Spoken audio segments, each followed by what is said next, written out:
Instagram is changing. Well, again. But what does that mean for us photographers and other artists? Can you still grow on Instagram? What should you do to grow on Instagram? Let's chat. The head of Instagram, Adam Mosseri, took to Twitter a few weeks ago and announced this. At the beginning of the year, I talked about how important video and messaging was to the future of Instagram. We're moving Instagram to a place where video is a bigger part of the home experience, where the content is more immersive, takes up more of the screen, where a larger part of feed are recommendations, things we think you might love but you might not have heard of yet, and where you have more control over the experience. One step on that path we're starting to experiment with this week, which is a test where both photos and videos take up more of your screen. We know the future of video and the future of photos are mobile first. They are 9:16, they are immersive. And so what you'll see is us testing out taller photos and taller videos in your feed. So we're gonna try and learn as much as we can over these next few weeks. If you see it, that's what you're seeing, that's why. Let me know what you think down in the comments below. If you love it, great. If you hate it, great. Just let me know. We're trying to figure out how to advance Instagram forward in a world where more and more people are gonna be mobile first. Hope you like it. See you next week. Peace.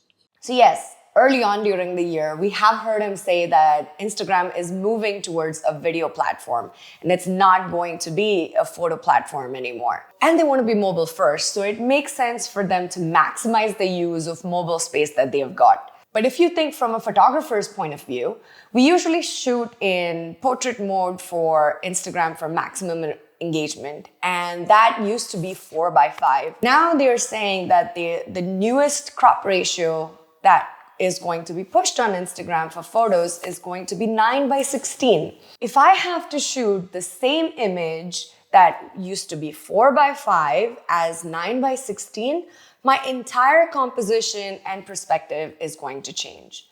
So what does that mean when it comes to taking photographs? Let's look at an example of how this might change on portrait. So this photo that we're looking at is already shot in portrait mode.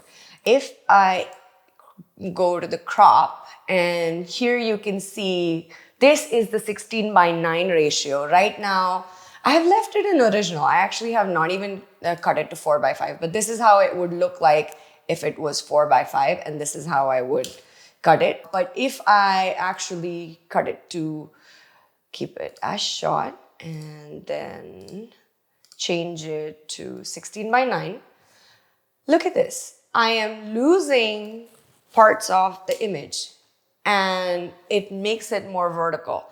So now if I had in fact planned for this and shot it a little bit wider, I would have had more stuff to cut out from. And I think that's what we will need to think about when we create these images. So this was one of my still lifes. Let's look at this landscape. This is one of the photographs from a few years ago. And now let's see how this whole photograph will change if I have to go from landscape to 9:16.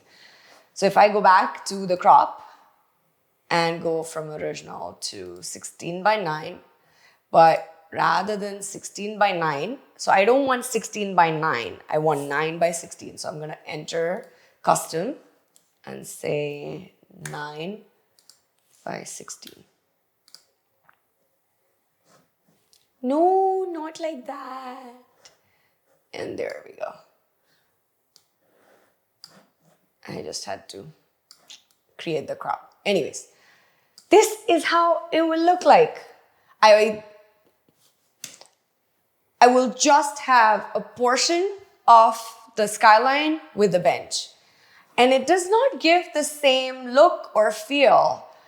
Even if I move this out a little bit, yeah, I don't like it because the entire composition changes. This is what I was talking about. So when you are shooting landscapes now, you will have to keep in mind that you are shooting for a 9:16 and have extra room to crop or have that extra room in the image that will be able to show your landscape in the best possible form. Plus, if Instagram is not going to give any bandwidth to photos and is going to prioritize video, then as a photographer, how do you use it to showcase your work or even grow on this platform? Honestly, if you just want to post photos, don't care about the traction, just go for it. Have fun, keep posting photos. It's not going to make a difference. You keep doing you. But if you're using this platform as a business, then you're going to have to make more changes for your work to be able to seen by more people. I also wanted to talk about the impact that these decisions make on the artists and overall on the art culture and world. Because now the question is, are you creating this for yourself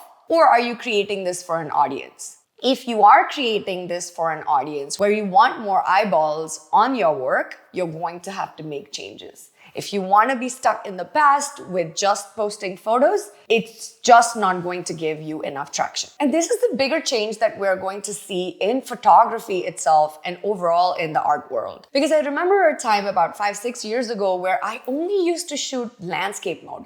I rarely shot portrait, and that's the kind of work I used to see, and that's the kind of work I had started creating. But once I started posting more on Instagram and I liked how my work looked on the feed, because you used to get more space on the platform where your work could be seen, rather than if you used a landscape image. If you used a 4x5, you got a lot more space on the feed when people were scrolling through it.